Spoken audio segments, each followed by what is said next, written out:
नाज़रीन अस्सलाम वालेकुम एंड गुड इवनिंग। अपना प्रोग्राम शुरू करते हैं आज 11 मई 2015 को। आज के प्रोग्राम की सबसे बड़ी हाईलाइट, सबसे इम्पोर्टेंट चीज़, नई गवर्नमेंट। जो लोग कंजर्वेटिव्स के फैंस हैं उनको बहुत मुबारक हो कि कंजर्वेटिव्स गवर्नमेंट दोबारा आ गई है, और जो लोग लेबर फैंस थे उनको मेरी कमिसरेशंस के वो नहीं हो सका। लेकिन जहाँ तक पॉलिटिकल एक्टिविटी चल रही थी और जिस तरह से उसका सवाल है, मेरा ख्याल है काफ़ी एक्सपेक्टेड था कि कंजर्वेटिव की गवर्नमेंट ने दोबारा आना था। पर एनीवे, कंजर्वेटिव गवर्नमेंट के आने से हमारे ऊपर क्या फ़र्क पड़ता है, ये एक सवाल है जो कि बहुत सारे लोगों को बहुत देर से था कि इलेक्शन से पहले वो पूछते थे कि जी क्या होगा, इलेक्शंस के बाद क्या होगा, क्या कोई चीज़ एक्सपेक्टेड है, क्या नहीं है, क्या है। इसके बारे में आज बात करते हैं। इससे पहले कि मैं इस चीज़ में शुरू करूं, पहले अपनी जो अनाउंसमेंट्स करते हैं हर दफ़ा वो करते चलें। मैंने अब शुरू किया है, अब आज का दिन मैंने मंडे का दिन भी इल्फर्ड ऑफिस में गुजारा है, और कल का दिन भी इंशाल्लाह इल्फर्ड ऑफिस में ईस्ट लंदन में लोगों से मुलाकात होगी, और वेंसडे को हमेशा की तरह साउथ हॉल में मुलाकात होगी, थर्सडे को इंशाल्लाह मैनचेस्टर ऑफिस में मुलाकात होगी, और फिर अगले हफ्ते का प्रोग्राम उसके बाद बनाएंगे। फ्राइडे को मैं अपॉइंटमेंट्स करता हूं, लेकिन अब सिर्फ यूरोप की अपॉइंटमेंट्स करता हूं। सो अगर आप उसमें इंटरेस्टेड हैं तो आप मुझसे मिल सकते हैं, बात कर सकते हैं। यूरोप के बारे में सिर्फ एक छोटी सी बात कहता चलूँ।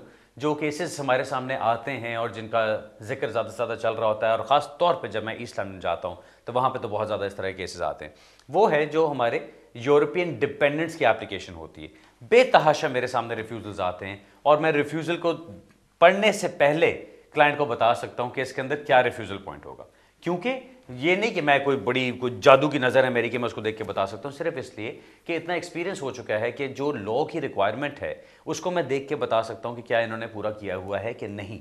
अब सबसे बड़ा मसला क्या आता है, एक बंदा आया यहाँ पे 2002 में, अब ये आज एक रिफ्यूज़ल आया था मेरे पास, 2002 में वो बंदा यहाँ पर आया और आके वो स्टूडेंट पे चलता रहा, फिर वो ओवरस्टे हो गया, उसके बाद उसने कहीं शादी की कोशिश भी नाकाम रही। वो सारा कुछ ख़त्म होने के बाद अब उसको किसी ने कहा कि जी आपके कोई यूरोपियन नेशनल अगर रिश्तेदार है तो उसके ऊपर काम हो जाएगा। अब उसके अंकल हैं जो कि जर्मनी में रहते हैं, साहब को बताया गया कि जी उनके साथ काम हो जाएगा, कोई मसला नहीं है। अब जब उन्होंने एप्लीकेशन की रिफ्यूज़ हुई इस बेसिस पे कि आपने जो रिक्वायरमेंट्स पूरी करनी थी उसको आपने पूरा नहीं किया। सबसे पहली बात जो रिक्वायरमेंट उसकी होती है वो ये होती है कि प्री अराइवल डिपेंडेंसी आपने प्रूव करनी होती है। सेकंड पॉइंट होता है आपने पोस्ट अराइवल डिपेंडेंसी प्रूव करनी होती है, और थर्ड पॉइंट होता है कि आपने करंट डिपेंडेंसी प्रूव करनी होती है। ये तीनों चीज़ें हों तो फिर बात बनती है। सबसे पहले इनका जो इन 3 पॉइंट्स के आने से पहले सबसे इंपॉर्टेंट चीज़ ये है, वो सबसे इंपॉर्टेंट ये है कि जो आपका फैमिली मेंबर है, जो यूरोपियन फैमिली मेंबर है, वो यूके में अपने ट्रीटी राइट्स एक्सरसाइज कर रहा है। अब जो इनका रिफ्यूज़ल था उसको देख के थोड़ा सा बंदा परेशान भी हो जाता है कि यार किस तरह से ये एप्लीकेशन की जा सकती है, क्योंकि इनकी एप्लीकेशन के अंदर जो प्री अराइवल डिपेंडेंसी थी, यानी प्री अराइवल का मतलब ये कि यूके में उनके अराइवल से पहले, यूके में उनके आने से पहले वो अपने मुल्क में पाकिस्तान में रह रहे थे, वहाँ पे उनकी डिपेंडेंसी प्रूव करनी थी। अब उस डिपेंडेंसी के लिए उन्होंने वहाँ पे 4-5 स्लिप्स लगा दी कि जी ये पैसे मुझे वो भेजते थे वहाँ पे, लेकिन इस चीज़ का ख्याल नहीं रखा कि जिससे वो पैसे उनको भेज रहे थे उससे तो उनकी नेशनैलिटी तो थी नहीं, उससे वो साहब जर्मन नेशनल नहीं थे, उससे तो उनकी पाकिस्तानी नेशनैलिटी चल रही थी। अब वो जो उन्होंने मनी ट्रांसफ़र स्लिप्स लगाई उसका भी कोई फ़ायदा नहीं हुआ, क्योंकि कानून ये कहता है कि उनकी यूरोपियन डिपेंडेंसी होनी चाहिए थी उनके यूके आने से पहले। वो साहब जो जर्मन नेशनल बने वो उनके यूके आने के 3 साल के बाद जाके जर्मन नेशनल बने थे। सो वो डिपेंडेंसी का मसला ही ख़त्म हो जाता है। कहने का मकसद, ये एग्जाम्पल देने का मकसद ये है कि जब तक आप कानून की रिक्वायरमेंट्स पूरी नहीं करेंगे आपकी एप्लीकेशन सक्सेसफुल नहीं हो सकती। स्टूडेंट्स का चला, उसके बाद जो वो कैम्ब्रिज कॉलेज था पता नहीं, और एडवर्ड्स कॉलेज था, और पता नहीं कौन कौन से कॉलेजेस थे जिन्होंने स्टूडेंट्स का बेड़ा गर्क किया। टोइक वाले एग्जाम्स लोगों ने किए, उसमें बेड़ा गर्क हुआ। जहाँ जहाँ 2 नंबरियाँ होती गई वो उनके लोगों के बेड़ा गर्क होते रहे। फिर शादियों के मामले आए बीच में, एक बहुत अजीम शख्सियत जो अब मेरा ख्याल है कानून को प्रैक्टिस नहीं कर रहे, लेकिन वो कहीं कानून की गिरफ्त में हैं, उनकी तरफ से बहुत ज़्यादा शादियों के केसेस डाले गए। सो ये सारी चीज़ें वैसी हैं कि जब कभी कानून टाइट होता है तो कोई ना कोई एक एक एप्लीकेशन लेके उसको पीटा जाता है और इतना पीटा जाता है कि उसका भुरकस निकाल दिया जाए कि उसके बाद उसमें कुछ रह ही ना जाए। एंटरप्रेन्योर एप्लीकेशंस थी, उनका बेड़ा गर्क किया गया। अब ये सारी चीज़ें ऐसी हैं कि आप इनको जब देखें एक लाइन के अंदर, तो यह आपकी वो एप्लीकेशंस हैं जो कि HSMP वाला भी इसके अंदर आता है। अब ये वो एप्लीकेशंस है जिसके अंदर 100% आपका कानूनी तौर पे काम किया जा सकता था, लेकिन 2 नंबर डॉक्यूमेंट्स लगा के, 2 नंबर बैंक स्टेटमेंट्स लगा के, गलत मनी ट्रांसफर स्लिप्स लगा के, गलत कॉलेजेस करके, गलत इंग्लिश टेस्ट करके लोग अपना खुद बेड़ा गर्क करते हैं। अब मैं हमेशा इसमें कहता हूं कि अगर कोई वकील आपको इसमें मदद कर रहा है और वो आपके काम जो जो गलत चल रहे हैं उसके अंदर आपको वो हेल्प कर रहा है, उस वकील को कोई नुकसान नहीं होगा, क्योंकि नुकसान तो आपका होगा। जब वो फेक बैंक स्टेटमेंट पकड़ी जाएगी तो 10 साल का बैन 320 के ऊपर आपके ऊपर लगेगा। जब आपके एंटरप्रेन्योर की एप्लीकेशन रिफ्यूज होगी ये कह के कि जी इसके अंदर आपने कोई प्रॉपर डॉक्यूमेंटेशन नहीं लगाई थी, तो आपको नुकसान होगा। आपकी 14 साल की एप्लीकेशन डाली जा रही है जिसमें फेक डॉक्यूमेंट्स पकड़े जाते हैं, नुकसान आपको होगा। ये सारी बात मैं इसलिए कर रहा हूं कि जब कानून टाइट होता है तो लोग भागे जाते हैं जहां पे कोई उनको कोई उम्मीद दिला दे। सिर्फ उम्मीद के ऊपर मत जाइए, खुद भी थोड़ी सी रिसर्च करें, खुद भी थोड़ी सी इंफॉर्मेशन गैदर करने की कोशिश करें कि वो बात जो कह रहा है वो सही भी है या नहीं है। मेरे पास अभी भी रोज लोग आते हैं कि जी स्टूडेंट वीज़ा है, ख़त्म हो रहा है, आगे के ऑप्शंस है, और मैं उनको साफ बताता हूं कि आगे आपके पास अब यहाँ पे कोई ऑप्शंस नहीं है। अगर आपने खास तौर पे कोई पहले 320 का घपला किया हुआ है जिसके ऊपर आपके ऊपर बैन भी लगा हुआ है, तो आपको यहाँ पे कुछ नहीं मिलेगा। और अब मैं आता हूँ उस बात की तरफ जो हमारी इस नई गवर्नमेंट के साथ आने वाली है, जो हम एक्सपेक्ट कर रहे हैं इमिग्रेशन लॉ प्रैक्टिशनर्स होने की हैसियत से। सबसे पहली चीज़, जो कंजर्वेटिव पार्टी का मैंडेट था, जो उनका मंशूर था, उसके अंदर एक चीज़ शामिल की गई थी कि ह्यूमन राइट्स एक्ट को ख़त्म कर दिया जाएगा। अब वो चीज़ एक्सपेक्टेड है। अब मुझे लगता है कि अगले चंद सालों के अंदर ह्यूमन राइट्स एक्ट के ऊपर एक बहुत धावा बोला जाएगा और उसको निकाल दिया जाएगा यहाँ से। 2017 में एक्सपेक्टेड है कि एक रेफरेंडम कराया जाएगा कि यूके को EU का हिस्सा होना भी चाहिए या नहीं। अब ये चीज़ें ऐसी हैं जो कि इस वक्त वो कानून, वो कवानीन जिनकी बेस पे हम उन लोगों की मदद करने की कोशिश करते हैं जो बहुत बुरे फंसे हुए हैं, ये कवानीन वो हैं और उनको भी ख़त्म किया जा रहा है। सो अब आप अंदाज़ा कर सकते हैं कि यहाँ पे कितनी मुश्किलात अभी और आने वाली हैं। मुझे हमेशा लोग कहते हैं कि जी आप बहुत डराते हैं, लेकिन मैं कोशिश यही करता हूं कि आपको मैं सही बात बताऊं ताकि आपको सही मालूम हो कि आगे क्या एक्सपेक्टेड है और आप उसके मुताबिक अपना फ्यूचर का फैसला करें, ना कि जब आप किसी के पास जाएं तो कोई आपसे कहे हाँ जी गारंटीड काम होगा। उसमें कुछ नहीं रखा, ना ही उसमें आपका फायदा होगा। सो ये गवर्नमेंट जब अब इमिग्रेशन रूल्स को देखेगी और इमिग्रेशन लॉज को देखेगी, सबसे पहले इनके पास अब पूरा मंशूर है, इनके पास पूरा एक मेजॉरिटी इनके पास मौजूद है। लिबरल डेमोक्रेट्स की जब इनके साथ कोalition थी तो एक मॉडरेट किस्म का ओपिनियन चलता था, जहां पे कहा जाता था कि नहीं जी इतना सख्त नहीं होना चाहिए। अब वो चीज़ खत्म हो गई, अब ये जितनी सख्ती करना चाहें ये कर सकते हैं। सो जो हम एक्सपेक्ट करते हैं, जो मैं एक्सपेक्ट करता हूं, वो ये है कि ह्यूमन राइट्स एक्ट को कानून के अंदर से निकाल दिया जाएगा। मैं एक्सपेक्ट करता हूं कि EU का जब रेफरेंडम किया जाएगा उससे पहले बहुत शोर मचाया जाएगा। जो हमारे यूके वाले हैं, नाइजर फराज हैं और ये वो सारे ये लोग जो हैं, इन्होंने शोर मचाना है इमिग्रेशन के ऊपर और ये इमिग्रेशन पे शोर करते रहेंगे। अभी आप देखें इलेक्शंस में क्या हुआ। इलेक्शंस में एक चीज़ बिल्कुल साफ नजर आई, लोगों ने वोट दिया है सिर्फ और सिर्फ इकोनॉमिक बेटरमेंट को। उन्होंने इस चीज़ पे वोट नहीं दिया कि इमिग्रेशन को ख़त्म किया जाएगा, लेकिन इमिग्रेशन उसका एक बहुत इंपॉर्टेंट हिस्सा है, क्योंकि कंजर्वेटिव्स की तरफ से, क्योंकि इतना ज़्यादा इमिग्रेशन को उछाला गया था, कंजर्वेटिव्स को कुछ ना कुछ इमिग्रेशन के बारे में कहना था, और जब उन्होंने कहा तो उन्होंने ऐसी बात कहनी थी जो बाकियों से ऊपर से बढ़ चढ़ कर होगी। सो उनकी बात ये थी कि हम ह्यूमन राइट्स एक्ट को निकाल देंगे। अब ह्यूमन राइट्स एक्ट है क्या? European convention of human rights किया गया था, जिसको सारी मेंबर स्टेट्स ने एक तरह से एक्सेप्ट किया और कहा कि जी हम इसको अपने कानून का हिस्सा बनाएंगे। यूके में 1998 में ह्यूमन राइट्स एक्ट आया और उसको सन 2000 में उसको कानून का हिस्सा बना दिया गया। उसके बाद आपकी कोई भी एप्लीकेशन हो, चाहे आपने असालम की एप्लीकेशन की हो, उसके अंदर भी आर्टिकल 8 को देखना होता है। आपकी कोई भी और एप्लीकेशन हो, आपकी कोई भी और अपील हो, उसके अंदर भी आर्टिकल 8 को देखना होता है। अब जो हम चीज़ें एक्सपेक्ट कर रहे हैं, जो इसमें एक मेंटालिटी जो हमें नज़र आ रही है पिछले कुछ महीनों से, और जो अब आगे जाके बहुत ज़्यादा हमें और सही तरीके से नज़र आएगी, वो ये है कि पहले डिपोर्ट कर दो, उसके बाद अपील का राइट दो, रिमूवल का नोटिस दे दो, उसके बाद अपील का राइट दो। और आई एम श्योर बहुत सारे सुनने वालों को इस चीज़ का फ़ौरन एहसास हो रहा होगा कि उनको जिस तरह के लेटर्स अब आ रहे हैं उसके अंदर यही चीज़ें हो रही हैं। ज़्यादा से ज़्यादा सर्टिफिकेशन अब आपको नज़र आनी शुरू होंगी। सर्टिफिकेशन का क्या मतलब है? आपने एप्लीकेशन की, ह्यूमन राइट्स की एप्लीकेशन है। अब आज एक और रिफ्यूजल मैं देख रहा था, एक आदमी 2003 से यहां पर आया हुआ है, अब उसको यहां पर रहते हुए 12 साल हो गए हैं और उसने अपना बिजनेस भी बना लिया, यहां पे वो टैक्स भी पे कर रहा है, वो सारा कुछ कर रहा है, लेकिन उसको होम ऑफिस ने रिफ्यूज करके अपील का हक भी नहीं दिया। ये क्या है कि आपके एप्लीकेशन को हम सर्टिफाई करें, आपके क्लेम को हम सर्टिफाई कर रहे हैं अंडर सेक्शन 94। उसका मतलब क्या हुआ कि आपको यहां से अपील का राइट नहीं मिलेगा। आपको अपील का राइट मिलेगा जब आपको यहां से निकाल दिया जाएगा, आप वापस अपने मुल्क जाएं, वहां से अपील करना चाहते हैं तो करें। अब जब एक दफ़ा बंदा यहाँ से चला जाता है, उसके बाद वो अपील करना चाहता है, तो उसमें कोई बहुत अच्छे चांसेस नज़र नहीं आते कि उसकी अपील सक्सेसफुल होगी। लेकिन इस चीज़ को बिल्कुल भुला मत दीजिए, इसको भी कानून का हिस्सा रहना है और ये रहेगा। और अगर आप इन अपील्स को भी इस्तेमाल करते हैं तो उसमें भी आपको फ़ायदा हो सकता है। सो इस चीज़ को अभी बिल्कुल ख़त्म मत कर दीजिए दिमाग से कि जी अगर यहाँ से चले गए तो फिर क्या बचा। फिर भी आपके पास अपील का राइट है, कम से कम उस अपील को इस्तेमाल ज़रूर कीजिए। इसके अलावा जो और चीज़ें हम एक्सपेक्ट करते हैं, स्टूडेंट्स के ऊपर और ज़्यादा सख्तियाँ हम एक्सपेक्ट करते हैं कि आएंगी, क्योंकि जिस तरह से इस वक्त हवा चल रही है वो सारी की सारी यही है कि स्टूडेंट्स को यहाँ से निकाला जाए। जो फैमिली मेम्बर्स हैं उनके लिए इंग्लिश टेस्ट को मैं समझता हूँ कि और ज़्यादा सख्ती की जाएगी, उसके ऊपर और सख्ती लाई जाएगी। हो सकता है जो इनकम थ्रेशोल्ड है उसको बढ़ा दिया जाए, मुझे नहीं पता कि बढ़ाएंगे कि नहीं, लेकिन 18,600 का जो इनकम थ्रेशोल्ड है उसके ऊपर भी बहुत ज़्यादा लोग मार खा रहे हैं। लेकिन अब उसको बढ़ाया जाता है कि नहीं बढ़ाया जाता, या उसकी कंडीशंस को और मुश्किल कर दिया जाता है, ये भी एक देखने वाली बात रहती है। कहने का मकसद ये और इन सब बातों को करने का मकसद ये है कि आगे जो हालात आ रहे हैं वो आसान नहीं है। अपने दिमाग में कोई और ऑप्शन सोचिए। आप जानते हैं कि मैं इस प्रोग्राम में इसका हमेशा जिक्र करता आया हूं कि हम लोगों ने इसके ऊपर पिछले 1 साल से ज़्यादा, बल्कि 1.5 साल हो गया, अब तो 1.5 साल हो गया हमें इसके ऊपर काम करते हुए, जो मैं यूरोप के ऑप्शंस क्रिएट कर रहा हूं। उन यूरोप के ऑप्शंस में क्या है, आपको यहां पे नजर आ रहा है कि आगे जाके सकती है, आपको नजर आ रहा है कि अभी आपको यहां पे कुछ नहीं मिलेगा। जब आपको नजर आ रहा है कि कुछ नहीं मिलेगा तो फिर यहां बैठे रहने का क्या फायदा।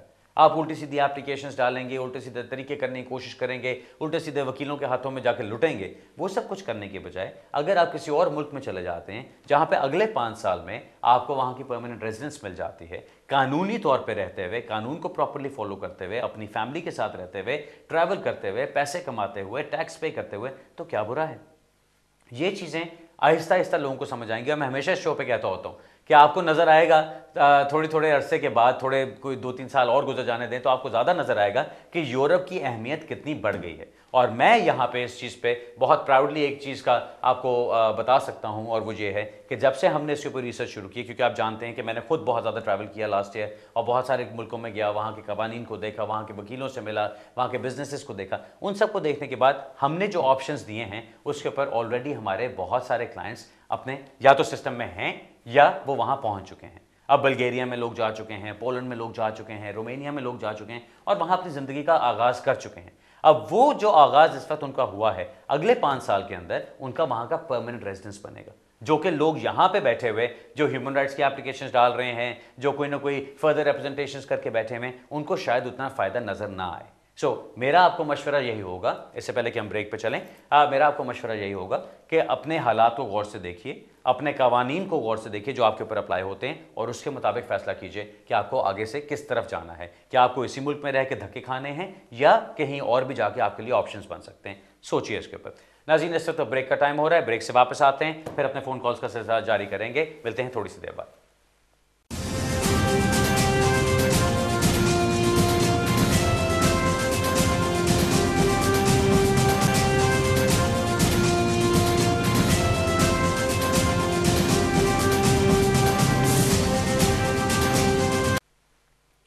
नाज़रीन, ब्रेक के बाद दोबारा खुश आमदीद कहता हूँ। सीधा अपने सवाल जवाब की तरफ चलते हैं। अब मेरी ख्याल है पहली कॉल लेते हैं।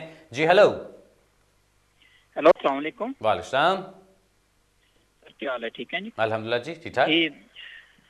जी मैं आया था यहाँ पर स्टूडेंट वीज़े के ऊपर, तो फिर मेरा स्टेटस खत्म हो गया। फिर मैंने ब्रिटिश लड़की से शादी कर ली। उन्होंने मुझे डिक्शनरी लीव दी थी 2.5 साल की, यानी कि 10 साल वाले रूट पे मुझे डाल दिया था।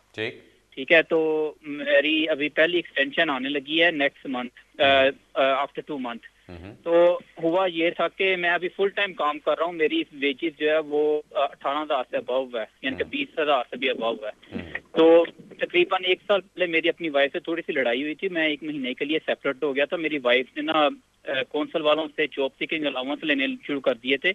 ये कहकर के मेरा हामंद मुझे छोड़ गया है, तो मैं सिंगल हो गई हूँ। तो ये कहकर उसने जॉब सीकिंग और हाउसिंग बेनिफिट लेने शुरू कर दिए थे 1 ईयर अगो, तो वो अभी तक ले रही है। ठीक है, वो हमने बंद करवा दिया अभी, 1 महीना पहले बंद करवाए हैं इस तरह। तो मेरा अभी जब एक्सटेंशन आने लगी है तो क्या हमें वो प्रॉब्लम करेंगे? क्योंकि मैं इस सारे अरसे में, मैं पिछले 2 साल से फुल टाइम जॉब कर रहा हूँ। सही। तो और मेरा एक पहला तो ये क्वेश्चन था। दूसरा क्वेश्चन मेरे फ्रेंड के लिए था कि उसको उसने यहाँ पर एक गोरी से शादी की थी, स्कॉटिश लड़की से, तो उसका एक बेबी भी है।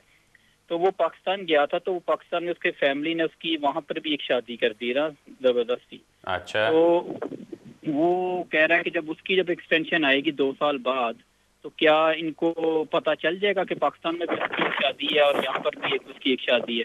ओके, तो यही 2 सवाल है आपके। चलें, बात सुनिए। पहले मैं आपके सवाल का जो फ्रेंड का जवाब है, फ्रेंड का सवाल है, उसका जवाब दे देता हूँ। वो जब बेचारा पाकिस्तान गया, वो बेचारा नन्ना मुन्ना सा तो होगा कि ज़बरदस्ती पकड़ के उसकी शादी कर दी गई है। ऐसे ज़बरदस्ती कहाँ शादी होती है भाई। लेकिन चलें ठीक है, आपने बताया कि जी ज़बरदस्ती उसकी शादी कर दी गई, अब वो वहाँ पे भी शादीशुदा है और यहाँ पे भी शादी चल रही।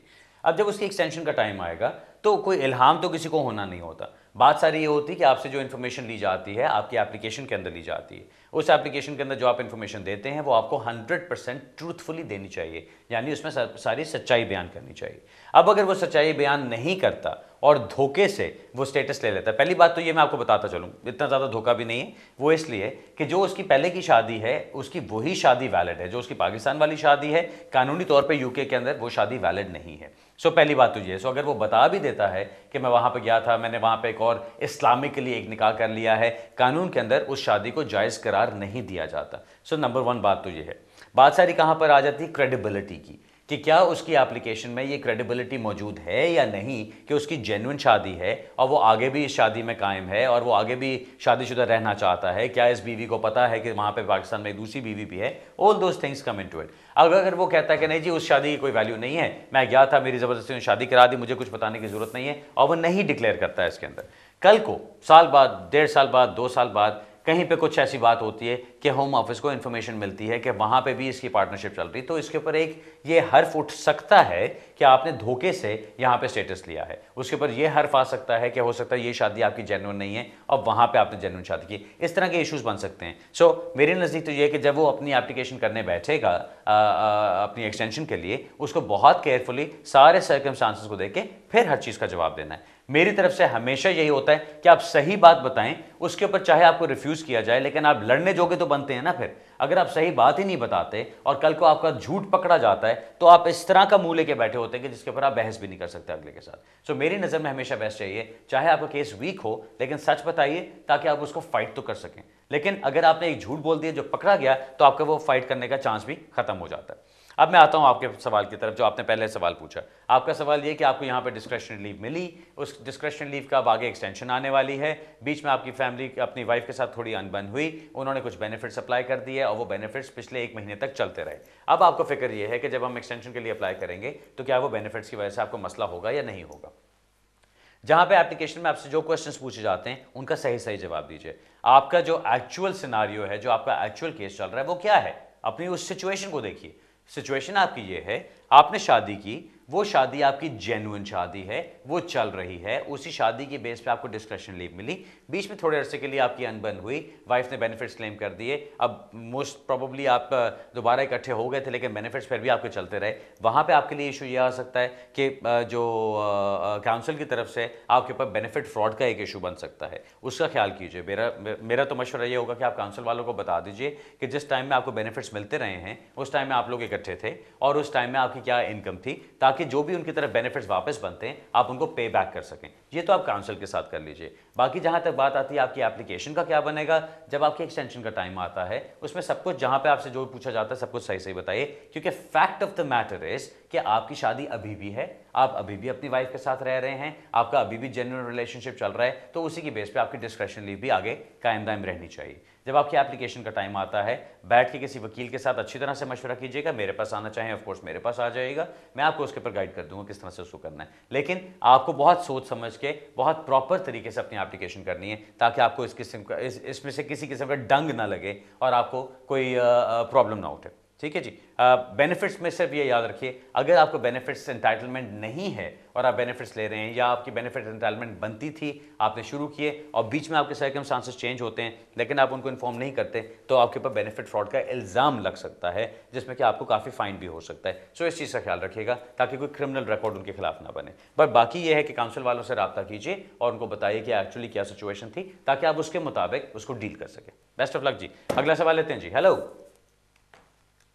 हेलो हेलो जी। सलामकुम। वासलाम। एक्चुअली सर हमने 7 साल के बेच पर एप्लीकेशन की थी, उस पहले इन्होंने रिफ्यूज कर दिया था आपकी कंट्री में जाओ, उसके बाद इन्होंने राइट ऑफ अपील दिया। अब हम 140 पाउंड पे करके हम जा रहे हैं आगे कोर्ट के अंदर, तो क्या लगता है आपको कुछ पॉजिटिव होगा? क्योंकि हमारा पहले रिवॉक कर दिया है, असाइलम बोले कि आपने झूठ बोलना है कुछ असाइलम में, इसीलिए ना हमने आपका 3 ईयर डिस्क्रिशन लीव रिवॉक कर दिया है। अच्छा। अब now we go to court, तो आपको क्या लगता है क्या ये लोग हमें करेंगे या नहीं? और दूसरा कि अगर यहाँ से हम रिफ्यूज होते हैं तो इसके बाद आगे हमें हाई कोर्ट और भी ऊपर जाना है, तो क्या फीस होगी? हम 5 पीपल है, 7 साल के मेरे 2 बच्चे यहाँ हो चुके, नियरली 8 ईयर फिनिश हो जाएंगी। ओके, चले मैं बताने की कोशिश करता हूँ जी। आपका सवाल बहुत एक ओपन किस्म का सवाल है कि जी क्या होगा मेरे साथ। मैं उसके ऊपर तो नहीं आपको जवाब दे सकता क्योंकि मुझे आपके सर्कमस्टांसेस का नहीं पता, मुझे नहीं पता आपकी एप्लीकेशन में क्या लिखा गया है, मुझे नहीं पता आपके ग्राउंड्स ऑफ अपील में क्या लिखा गया है, मुझे नहीं पता कि आपके पास किस किस्म का एविडेंस मौजूद है अपने केस को फाइट करने के लिए। जो होना चाहिए वो मैं आपको बता सकता हूँ। होना ये चाहिए कि जब आप अपील में जाते हैं तो आपको अपने बच्चों का जो एविडेंस लगाना है वो उस किस्म का एविडेंस होना चाहिए जो उनको प्रूव कर सके कि इन बच्चों को, जिनके 7 साल से ज़्यादा टाइम यहाँ पे गुजर चुका है, यूके से निकालना अनरीजनेबल होगा। बिकॉज जो कानून कहता है वो सिर्फ ये कहता है कि अगर बच्चों को 7 साल गुजर चुके हैं यहाँ पे, प्लस आप ये प्रूव कर सकते हैं कि उनको यहाँ से निकालना अनरीजनेबल होगा, सिर्फ तब आपको स्टेटस मिल सकता है। अब वो प्रूफ करने के लिए आपके एविडेंस पे सब कुछ डिपेंड करता है, आपकी एविडेंस की नौयत क्या है। अब उसके अंदर अक्सर लोग करते हैं, मेरे पास एक केस आया था, अब वो एक इंडिया से सिंह फैमिली है। अब उन्होंने क्या किया जी, उन्होंने वो जो तस्वीरें वगैरह लगाई उसमें सारे के सारे उन्हीं के अपने कम्युनिटी के लोग बैठे हुए हैं, जितने बच्चों के साथ वो खेल रहे हैं वो सारे के सारे उन्हीं के अपने कम्युनिटी के बच्चे हैं, जो लेटर्स ऑफ सपोर्ट लगे हुए वो सारे अपनी कम्युनिटी के लोगों की तरफ से लगे हुए हैं। सो इस किस्म की चीज़ें जब होती हैं तो होम ऑफिस को एक चीज़ मिल जाती है कहने की कि जी आपके जो बच्चे हैं वो तो सिर्फ अपनी कम्युनिटी में रह रहे हैं, उन्होंने इंटीग्रेशन तो की नहीं यहाँ पे, वो ना बाकी गोरे बच्चों के साथ खेलते हैं, ना यहाँ की मल्टी कल्चरल सोसाइटी का हिस्सा हैं, वो तो सिर्फ अपनी कम्युनिटी के साथ रह रहे हैं। सो ऐसी चीज़ के ऊपर जजेस उनको इनकार कर सकते हैं ये कह के कि वो तो अपनी कम्युनिटी में इतने पले बड़े हैं, वो वापस इंडिया जाएंगे तो तब भी अपनी कम्युनिटी में रह सकते हैं, उनको कोई मसला नहीं होगा। अब इसको कॉन्ट्रास्ट करें एक और केस के साथ। ये पाकिस्तानी केस था, ये हमारे पास अपील आई थी और हमने वो सारा एविडेंस जमा किया था। अब उसके अंदर हमने सारा जोर इस चीज़ पर डाला कि बच्चे कितने मल्टी कल्चरल हो चुके हैं। अब वो पाकिस्तानी फैमिली है, ठीक है, वो एक रिलीजियस भी उनका बैकग्राउंड है, सारा कुछ है, लेकिन जो बच्चे हैं वो यहाँ की पैदावार है। अब उन बच्चों को यहाँ पे 8 साढ़े 8 साल हुए थे, लेकिन उनके आप जब फोटोग्राफ्स देखें, उनके आप लेटर्स देखें, उनके सपोर्ट के जो डॉक्यूमेंटेशन है उसको सबको देखें, उसमें सब नजर आता था कि वो कितने यहाँ के लोगों के साथ मिलजुल चुके हैं, कितना वो ज़्यादा उनके साथ मानूस हो चुके हैं और कितने उनके मुताबिक वो लाइफ गुजारते हैं। अब वो एक रिलीजियस बैकग्राउंड के साथ होते हुए और कोर्ट में जाके उसके ऊपर बहस करना पाए, अब वहाँ जाके अक्सर लोग कोर्ट में जाके ये बहुत जोर डालना चाहते हैं कि जी देखो कितना मस्जिद जाते हैं, देखो कितना कुरान पढ़ते हैं, देखो कितनी नमाजें पढ़ते हैं। बहुत अच्छी बात है रिलीजियसली, लेकिन अगर आप केस के ऊपर जोर डालना चाह रहे हैं तो ये सारी चीज़ों का जोर डालने से यहाँ कुछ नहीं मिलना आपको, ठीक है। अल्लाह मियां का इंतजार करें, वहां पे आपको बड़ा कुछ मिलेगा, लेकिन यहां पे जब आप कानून को देखते हैं तो इस चीज के ऊपर जोर डालने से कुछ नहीं मिलेगा। ठीक है, आप कर रहे हैं, लेकिन जो आपने एविडेंस दिखाना है वो एविडेंस के अंदर सारा उनको ये दिखाइए, उनका प्रूफ कीजिए कि वो बच्चे यहां पे बहुत इंटीग्रेट हो चुके हैं। अब ये अगर एविडेंस आपने वहां पे लगा दिया तो इसमें आपको फायदा होगा, इसमें आपका केस जीता जा सकता है। अब जो बात है आगे की जाने की कि जी हाई कोर्ट में जाना है या कोर्ट ऑफ अपील में जाना है तो वहां कितनी फीसें होंगी वो तो मैं आपको नहीं बता सकता, क्योंकि वो तो आप जिस वकील के पास होंगी, हर वकील आपको अपने मुताबिक फीस चार्ज करेगा। मुझे कई लोग कहते हैं कि जी आपकी फीसें बहुत ज़्यादा हैं। मैं समझता हूं कि जिस तरह का हम लोग काम करते हैं उस काम के मुताबिक वो फीसें ज़्यादा नहीं हैं, और मेरी फीसें वो हैं जो मैं आज से 5 साल पहले भी चार्ज कर रहा था। सो ये हर वकील का एक डिफरेंट तरीका होता है। आप किसी को जाके 500 पाउंड में एक एप्लीकेशन करा दें, हो सकता है वो 500 पाउंड आपको बहुत अच्छा लगे कि जी देखो इतना सस्ता काम हो गया, लेकिन अगर उस एप्लीकेशन के अंदर मवाद ही कुछ नहीं है और वो रिफ्यूज़ होता है जाके और उसमें आपकी अपील भी खत्म हो जाती है, कुछ आपको मिलता नहीं है, तो बेहतर नहीं था कि आप ज़रा प्रॉपर पैसे दे के किसी प्रॉपर वकील के पास चले जाते। मेरा ख्याल है ये चीज़ें ऐसी होती है कि जिनका फैसला आपको खुद करना है, इसके ऊपर कोई आपको हेल्प नहीं कर सकता। मैं सिर्फ और सिर्फ आपको इतना कहूँगा, हमारी कामयाबी किस चीज़ में होती है कि हम लोग एविडेंस के ऊपर बहुत जोर डालते हैं, हम लोग आपकी आर्ग्यूमेंट्स के ऊपर जोर डालते हैं, हम कानून को देख के उस कानून के मुताबिक जो रिक्वायरमेंट्स होती हैं पहले उनको पूरा करते हैं, फिर इधर उधर की बातें करते हैं। सो अगर आप वो सब कुछ करते हैं और जज को जाके ये प्रूव कर देते हैं कि इन बच्चों को यहां से निकालना अनरीजनेबल होगा, तब आपका केस माना जाएगा। अदरवाइज आपको वो रिफ्यूज कर देंगे और कहेंगे जी आप वापस अपने मुल्क जाइए, आपके बच्चे अभी इतने यंग हैं कि वहां जाके भी सेटल हो सकते हैं। ओके जी, बेस्ट ऑफ लक। अगला सवाल लेते हैं जी। हेलो वकारी साहब जी, good evening. Good evening sir. हाँ जी, क्या कैसे हैं जी? ठीक ठाक हैं? ऑल राइट सर, ठीक ठाक, बताएं। हाँ जी सर जी, मेरा सवाल है जी, मैंने अपील भी की थी दिसंबर में, तो जनवरी में मेरे को रिटन कंफर्मेशन भी आ गया सर। तो एक तो उन्होंने अभी तक कोई रिस्पॉन्स नहीं दिया, तकरीबन 4-5 महीने निकल गए, और दूसरी बात उन्होंने मेरे को रिपोर्टिंग पे लगाया था। तो जब मैं लास्ट वीक गया तो उनको मैं बता दिया था कि भाई आप मेरा टाइम वेस्ट कर रहे हैं, मैंने खुद का कर रहे हैं, मेरी कब की अपील विन हुई है। तो उन्होंने थोड़ा सा देखा और देख के बोले ठीक है, तो आपको आने की जरूरत नहीं। ना तो उन्होंने कोई पेपर लिया मेरे से और ना ही कोई प्रूफ लिया। तो मेरा अभी असल सवाल ये है कि कहीं कोई एक्सक्यूज ना ढूंढ ले नेक्स्ट टाइम के भाई तू आया नहीं, क्योंकि वो तो उन्होंने पेपर रख लिया और पाड़ दिया, बोले नेक्स्ट टाइम आने की जरूरत नहीं है। तो इसका कोई इशू तो नहीं बना लेंगे जी वो? वेल, इशू बनाना तो नहीं चाहिए जी। बात सारी वही आती है कि आपकी अपील विन हो चुकी हुई है, आपको स्टेटस मिलना है उसके ऊपर। अब इतना जो वो टाइम लगा रहे हैं, मुझे पता मेरे भी बहुत सारे केसेस फंसे हुए हैं जो हमने अपीलें जीती हुई हैं और उनको अभी तक स्टेटस नहीं मिल रहे हैं। बहुत सारे स्टेटस आ भी रहे हैं लेकिन कईयों के अभी तक अटके हुए हैं, जो कि हमने जनवरी फरवरी की अपीलें जीती हुई हैं। सो आपको मैं यही कहूँगा कि एक तो आप उनके साथ जोर लगाइए, जो वो लेटर आपको आता है, वो जो अब अपील्स इम्प्लीमेंटेशन यूनिट है, जो भी उसका आप उन्होंने नाम रखा हुआ है, आप वो उनको लिखिए, उनको रोज़ रोज़ रोज़ रोज़ ईमेल्स करें, फ़ोन करें, उनसे कहें कि भाई क्या मसला है, क्या तकलीफ है, आप जल्द से जल्द करें।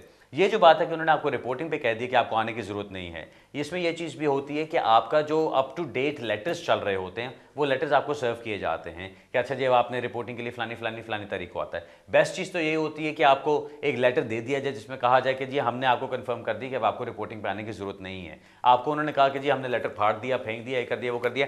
सर मैं तो बिल्कुल एतबार नहीं करता इनके ऊपर। होम ऑफिस के जो भी वो आपसे बात करते हैं, वो फ़ोन पे कुछ कहते हैं। आज मेरे दफ्तर में एक बंदा था बेचारा, कुछ चेक के बारे में कुछ इन्फॉर्मेशन लेना चाह रहा था और वो फ़ोन पे होम ऑफिस को बात करके उनसे पूछने की कोशिश कर रहा था। तो मैंने सुना और मैंने जाकर उसको मना किया। मैं कहा भाई आपने फ़ोन पे कभी इन्फॉर्मेशन नहीं लेनी, बिकॉज फ़ोन की इन्फॉर्मेशन वो आपको कहते हैं कि जी ऐसे करो ऐसे करो ऐसे करो, आप वो कर देते हैं, कल को वो चीज़ गलत हो जाती है, किसको पकड़ेंगे जाके। सो होम ऑफिस का कोई भी वर्बल जो आपको एक मैसेज आता है, मैं उस पर एतबार नहीं करता। मैं हमेशा ये कहता हूं कि आप उनसे इन राइटिंग लीजिए। आपको मैं ये कहूँगा कि जो भी आपका नेक्स्ट रिपोर्टिंग का टाइम बनता है, आप वहाँ पे जाएं, उनको जाके कहें कि जी आपने मुझे लास्ट टाइम कहा था रिपोर्टिंग के लिए मत आओ, लेकिन मुझे आपकी तरफ से एक रिटन कॉन्फर्मेशन चाहिए ताकि मेरे दिल को सुकून हो कि आप मेरे खिलाफ कल को इसको चीज़ को इस्तेमाल नहीं करेंगे। और बाकी जान खा लें उन लोगों की जिन्होंने आपको अपील वाला लेटर भेजा था कि जी आपकी अपील विन होगी, अब आप इंतजार करें। उनकी जान खाएं कि जी मुझे जल्द से जल्द अपना जवाब चाहिए, क्यों मुझे इतनी देर लगा रहे हो, क्या मसला डाला हुआ है। कुछ उसमें बेशक डाल दें कि जी मुझे टेंशन हो रही है, मुझे डिप्रेशन हो रहा है, ये हो रहा है, वो हो रहा है। जितना शोर मचा सकते हैं उसके अंदर शोर मचा लीजिए। Alright sir, best of luck with that. नाज़रीन, अब मेरे ख्याल है दोबारा एक ब्रेक का टाइम हो रहा है। ब्रेक से वापस आते हैं, अपने सवाल जवाब का सिलसिला जारी रखेंगे, फिर थोड़ी सी देर के बाद हम दोबारा मिलते हैं।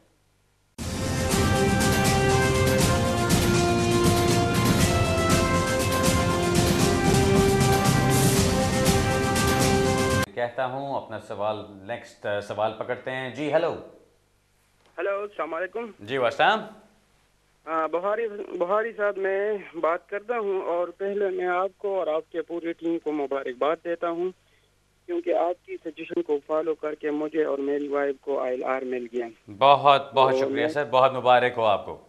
खैर मुबारक। पहले 2 साल से मैं आपका प्रोग्राम बाकायदगी के साथ देखता हूँ ना जी। तो अब बुहारी साहब मेरा क्वेश्चन ये है कि मैं और मेरी वाइफ जो है ना बेनिफिट के लिए अप्लाई कर सकते हैं? क्या इसका हमारे नेशनलिटी पे कुछ असर होगा अगर हम बेनिफिट के लिए अप्लाई करें या नहीं? ओके जी जी, बस यही मेरा बस यही क्वेश्चन सवाल है। ओके, चलिए मैं बताता हूँ जी। सर पहले तो आपका बहुत शुक्रिया, आपकी मुबारक हो, आपको आईएलआर मिल गई। अब तो आईएलआर बहुत वो एक मुश्किल सी चीज़ हो गई, अब तो कम कम लोगों को मिलती है। चलें, आपको मिल गई, अच्छी बात है। जो आपने सवाल पूछा कि बेनिफिट्स के लिए आप अप्लाई कर सकते हैं, नेशनैलिटी पे तो कोई फ़र्क नहीं पड़ेगा। नेशनैलिटी में अभी तक उन्होंने ऐसा कोई सवाल नहीं रखा जो ये कहता है कि आप कोई बेनिफिट्स तो नहीं ले रहे। सो अगर आप बेनिफिट्स ले रहे हैं, इंडेफिनिट लीव मिलने के बाद आपका मतलब आपकी जो इमिग्रेशन स्टेटस की जो रिक्वायरमेंट्स होती हैं वो सारी खत्म हो जाती हैं। उसका मतलब ये कि अब आपके ऊपर कोई इमिग्रेशन कंट्रोल नहीं है। जब इमिग्रेशन कंट्रोल खत्म हो गया तो अगर आप बेनिफिट्स पे जाना चाहते हैं तो आप जा सकते हैं। मैं पर्सनली सजेस्ट ये करता हूँ कि हमेशा उससे थोड़ा सा बच के ही रहें, थोड़ा सा दूर ही रहें, क्योंकि अगर आप चल रहे हैं जब तक आपको नेशनैलिटी नहीं मिल जाती, बहुत फिर मजबूरी होती है और बेनिफिट्स पे जाने की ज़रूरत है तो कर लीजिए, लेकिन अगर आप उसको अवॉइड कर सकते हैं तो कर लीजिए। कानूनन अभी तक कोई ऐसी चीज़ नहीं है जो कहती है कि आपको बेनिफिट्स अगर आप ले रहे हैं तो आपकी नेशनैलिटी नहीं होगी। नेशनैलिटी के लिए अब जो चीज़ें देखी जाती हैं वो आपके पिछले 10 साल का रिकॉर्ड देखा जाता है। उसमें ये देखा जाता है कि कहीं पे आपने कोई इन ब्रीच कुछ किया तो नहीं, आपको जो रूल्स और जो रेगुलेशंस के मुताबिक आपको स्टेटस दिए गए थे उस स्टेटस के अंदर कहीं पे आपने कुछ गलत काम तो नहीं किया, कहीं पे कोई ऐसी चीज़ तो नहीं है जिसकी वजह से वो कह सकें कि जी आप इस टाइम पे रूल्स से ब्रीच कर गए। सो अगर ऐसी कोई चीज़ नहीं है पिछले 10 साल के अंदर तो आपकी नेशनैलिटी में कोई इशू नहीं होना चाहिए। इंग्लिश टेस्ट आपने करना है, B1 लेवल टेस्ट करना, वो अपना life in the UK test करना है, आपकी जो एब्सेंसेस हैं यूके से वो ज़्यादा नहीं होनी चाहिए 90 दिन से in the last one year. ये सारी चीज़ें देखते हुए अगर आप नेशनैलिटी के लिए अप्लाई करें और सिर्फ बेनिफिट्स का आपको खतरा है तो मेरा ख्याल है कि आपको उसमें कोई मसला नहीं होना चाहिए। You should be all right. All right sir, best of luck जी। अगला सवाल लेते हैं जी। हेलो। हेलो, अस्सलाम वालेकुम। जी वालेकुम। बुखारी भाई, मैं निदा बात कर रही हूँ। सबसे पहले तो आपके लिए बहुत सारी दुआएं, अल्लाह पाक आपको बहुत कामयाब करे। बहुत शुक्रिया। और दूसरा बुखारी भाई, मेरे पास 2 सवाल हैं जी। मैंने असाइलम किया था 2012 में, तो मुझे मिल गया था लीव टू रिमेन जुलाई में ना, 2012 जुलाई में जी। तो अब मुझे 5 साल का मिला था, तो 2017 में जो है ना मैंने करना है, तो अब उसके लिए मुझे क्या करना पड़ेगा? लाइफ इन द यूके करना पड़ेगा और इंग्लिश मैंने एंट्री 3 की है जो यहाँ पे करवाते हैं। ठीक है। तो मुझे और भी ज़रूरत है इसकी। और दूसरा ये पूछना था कि अब जो नई गवर्नमेंट आई है वो हमारे लिए तो कोई मसला नहीं ना करेगी, क्योंकि हमें तो मिल चुका है, तो कोई मसला तो नहीं होगा? ओके, चले मैं बताता हूँ। जो आपका बस एक चीज़ पूछना चाहता हूँ, आपको रेफ्यूजी स्टेटस मिला ना जो 5 साल का मिला? जी जी, रेफ्यूजी जी। ओके, चलें ठीक है। जब आपको रेफ्यूजी स्टेटस मिलता है जी तो आपको थोड़ी सी ज़रा ज़िंदगी में आसानी आ जाती है। वो इसलिए कि जब आपने अपनी आईएलआर के लिए अप्लाई करना है तो आपने सेट प्रोटेक्शन रूट में जाना होता है। उसके लिए अगर आप इंग्लिश टेस्ट ना भी करें तो आपकी एग्जाम्शन होती है उसके अंदर, दैट्स फाइन, आपको उसको करने की ज़रूरत नहीं है। ये जो आपने दूसरा सवाल पूछा कि जी वो ये गवर्नमेंट आई है ये तो नहीं कुछ करेगी, आपको रेफ्यूजी स्टेटस मिल चुका है, मुझे नहीं लगता कि आपको किसी किस्म का भी कोई डर की ज़रूरत है। हाँ, जो लोग आगे जाके एप्लीकेशंस करना चाहते हैं, आई डोंट नो उनके ऊपर कानून किस तरह का लागू होगा या क्या कानून बना दिए जाएंगे। मैं जो समझता हूँ, मैं ये समझता हूँ कि ये नई गवर्नमेंट भी ह्यूमन राइट्स को तो ख़त्म कर देगी शायद, लेकिन असाइलम को ख़त्म नहीं करेगी। सो असाइलम में ये याद रखिए, मुझे बहुत सारे लोग पूछते रहते हैं कि जी असाइलम तो ख़त्म हो गया, असाइलम तो अब नहीं हो सकता। बिल्कुल गलत है। मेरे अभी भी केसेस होते हैं, हर महीने केसेस होते हैं, हर महीने हम अपीलें जीतते हैं जहाँ पे अगर प्रॉपरली असाइलम क्लेम को तैयार किया जाए तो आपका असाइलम क्लेम हर किस कामयाब हो सकता है, कोई ऐसी बात नहीं। सो आगे जाके जो मैं एक्सपेक्ट करता हूँ वो ये कि जिन लोगों के ऑलरेडी स्टेटस लग चुके हैं उनको तो कोई मसला नहीं होगा। जिस तरह से आपका मामला है, आपने अपना रेफ्यूजी स्टेटस लेके चलना है, 2017 में आपके 5 साल कंप्लीट होते हैं, आप आराम से इंडेफिनिट लीव के लिए अप्लाई कीजिएगा। सेट प्रोटेक्शन रूट है, आपने उसकी बेस पे अप्लाई करना है। फॉर्म भी छोटा सा है, उसके अंदर कोई इनकम रिक्वायरमेंट्स नहीं है, कोई उसकी फीस नहीं है, कुछ नहीं है ऐसा। सो मेरा ख्याल है कि आपको उसमें तो कोई इशू नहीं होना चाहिए। बाकी सुनने वालों के फ़ायदे के लिए बस ये चीज़ कह रहा हूँ कि अगर आपको असाइलम का फील होता है कि आपको ऐसा खतरा है जिसकी वजह से आपको असाइलम करना है तो ज़रूर असाइलम कीजिए, उसको तैयार सही तरह से करें। जो मुझे जहाँ पे अफसोस होता है देख के, मेरे पास लोग आते हैं सारा केस पिट पिटा के गए जी लीगल एड का वकील था, क्योंकि हर एक को लीगल एड मिल सकती है। अगर आपने असाइलम करना है तो किसी को भी लीगल एड फ़ौरन मिल सकती है जाके। अब लीगल एड में क्या होता है, मैं जो एक मिसाल देता होता हूँ कि अगर आप वकील को जाके, लीगल एड के वकील को ये भी जाके कह देंगे ना कि जी मुझे मार्स से वो एलियन शिप आई थी, एक स्पेसशिप, और मुझे अगवा करके ले गए और मुझे खतरा है और ये है वो है, तो वो भी लिख के आगे भेज देंगे, क्योंकि वो जिस तरह से काम होता है, आप उनको जो चीज़ बताते हैं वो एग्जैक्टली उस तरह से भेज देते हैं। फर्क क्या होता है एक वकील में जो आपको उसमें हेल्प करता है और गाइड करता है, और एक वकील में जो सिर्फ जो आप बताते हैं वो लिख के भेज देता है? सिर्फ फर्क ये कि मुझे क्योंकि कानून का पता है, मुझे ये मालूम है कि मैंने किस चीज़ पे ज़्यादा रोशनी डालनी है। मैं आपकी कहानियां नहीं बनाता बैठ के, लेकिन मैं ये जरूर करता हूं कि आपकी कहानी में से जो कानूनी दावपेच होते हैं वो निकाल देता हूं, ताकि आपकी जो स्टेटमेंट जब जाती है एक डिसीजन मेकर के सामने या जज के सामने, तो उसके अंदर कानूनी तकाजे सारे कंप्लीटली पूरे होने चाहिए। अगर वो चीज़ पूरी हो रही है तो कोई मसले वाली बात नहीं है, और उस असाइलम को वो रिफ्यूज़ भी नहीं करेंगे, क्योंकि अगर आपने सारी रिक्वायरमेंट्स पूरी की, क्रेडिबिलिटी आपकी पूरी होगी, तो वो ठीक है। हाँ, ये गवर्नमेंट आके अब ह्यूमन राइट्स से क्या करती है, जैसा मैंने प्रोग्राम के शुरू में कहा, उसके बारे में अभी कुछ नहीं कह सकता। मुझे ये लगता है कि ह्यूमन राइट्स एक्ट को ख़त्म कर देंगे।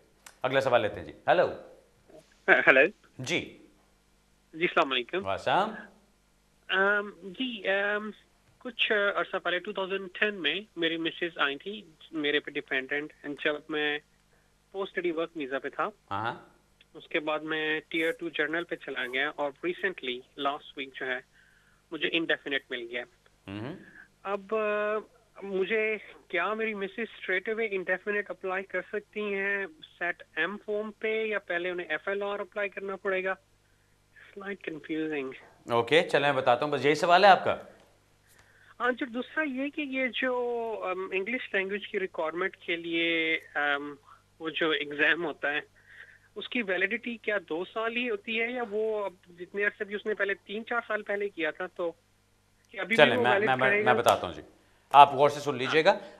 कोई खास आपका बहुत मुश्किल सवाल नहीं। जो इंग्लिश वैलिडिटी की आप बात कर रहे हैं, दैट डिपेंड्स कि आपने कौन से टेस्ट सेंटर से वो किया हुआ है। कुछ टेस्ट सेंटर्स की बीच में लिमिट होती है 2 साल की, कईयों की 3 साल होती है, कईयों की 1 साल होती है, कईयों की कोई लिमिट नहीं होती है। सो डिपेंड्स आपने कहाँ से किया हुआ है। Best place to find out, आपने जहाँ से टेस्ट किया है आप उनके साथ कॉन्टैक्ट करते हैं, आप उनसे रब्ता करके उनसे पूछें, नंबर 1 क्या वो अभी भी उनके टेस्ट वैलिडली एक्सेप्टेड हैं, नंबर 2 क्या आपका टेस्ट वैलिड है। ये आप उनसे कंफर्म कर लेंगे, आपको 100% क्लियर हो जाएगा। बिकॉज अब सारी बात ये है कि अब सिर्फ और सिर्फ वो टेस्ट माने जाते हैं जो होम ऑफिस के एक तरह से वो मंजूर शुदा टेस्ट हैं, उनके जो अप्रूव्ड टेस्ट सेंटर्स हैं वहां से। अगर आपका टेस्ट सेंटर पुराना है जो कि अब अप्रूव्ड टेस्ट सेंटर्स में नहीं आता, इट्स बेटर कि आप एक नया टेस्ट कर लें। एक तो ये बात होगी। दूसरा जो आपका सवाल था कि जी वाइफ आपकी डिपेंडेंट आई थी 2010 में पॉइंट्स बेस्ड सिस्टम के ऊपर, उस वक्त आपने बताया कि आप गालिबन HSMP आपने बताया या PSW बताया, जो भी आपका था, बट पॉइंट्स बेस्ड सिस्टम था, आप उसके ऊपर चल रहे थे, यानी 2012 जुलाई से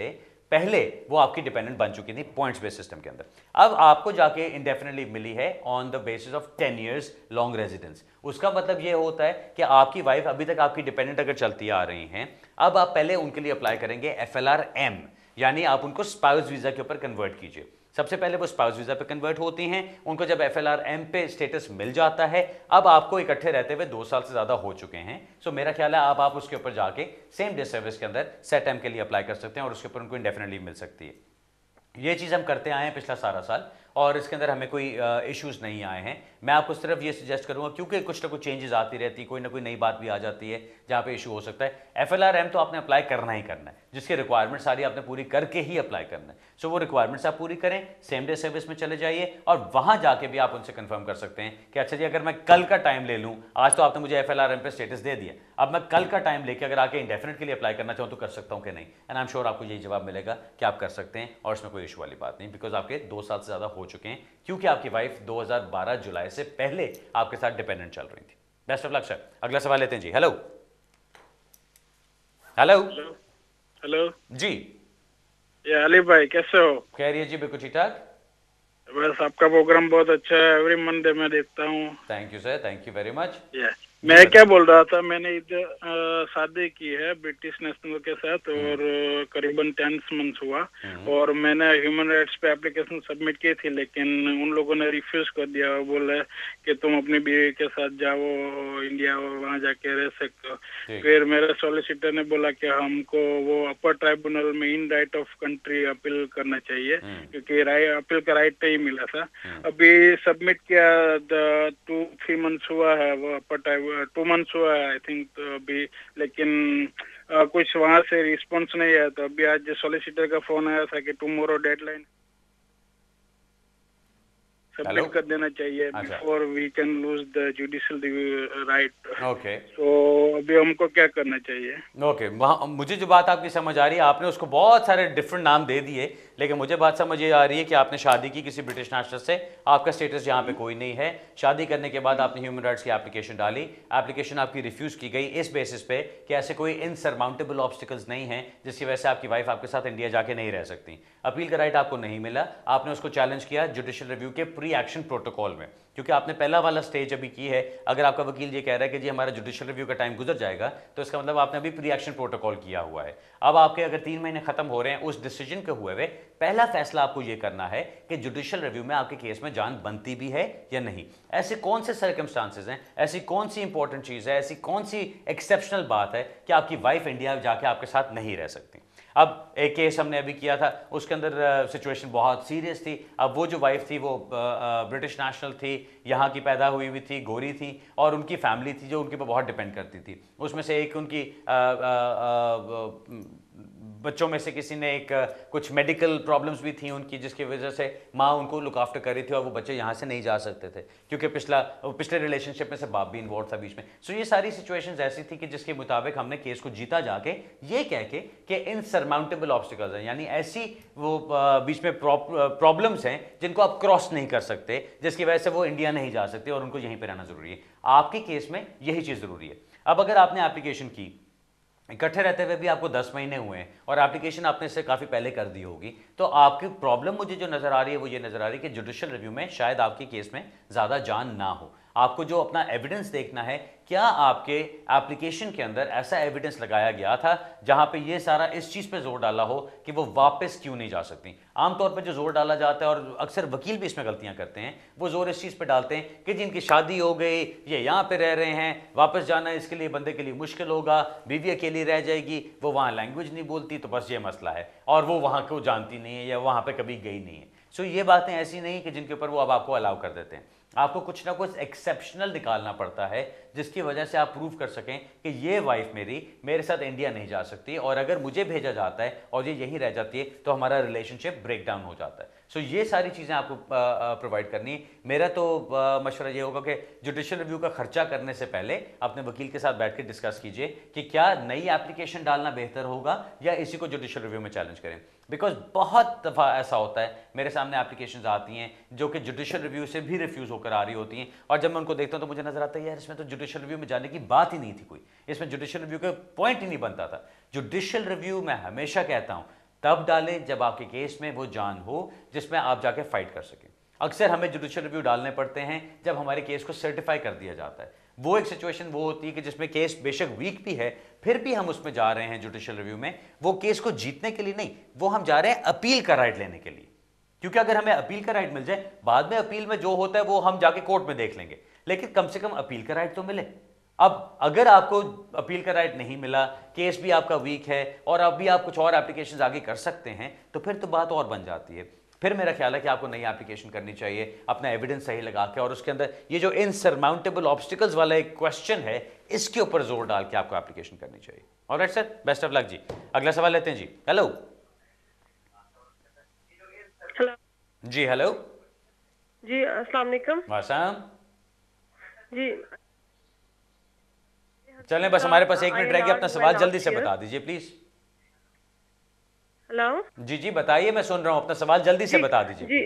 जी, मेरे हस्बैंड का ILR हुआ लास्ट ईयर स्पाउस वीजा पे। हाँ, तो नेशनलाइजेशन के अप्लाई करना है, तो आपसे ये पूछना था कि एग्जैक्टली कौन से डॉक्यूमेंट्स रिक्वायर्ड है और कितना टाइम लगता है, कितनी लंबी प्रोसेस है इसकी, और अगर आप नेशनैलिटी चेकिंग सर्विस के थ्रू जाएं तो क्योंकि वो तो स्कैन करके डॉक्यूमेंट्स वापस दे देते हैं, तो आप उस पर ट्रैवल कर सकते हैं जितना आपकी वो रिप्लाई नहीं आती। ओके, चलो मैं बताता हूँ। सबसे पहले और रेफरीज कौन हो सकते हैं आपके फॉर्म AN पे? अच्छा चले मैं बताता हूँ। मैं आपको शॉर्ट जवाब दूंगा इसका, क्योंकि आपने बहुत सारी डिटेल्स उसके बारे में पूछ ली।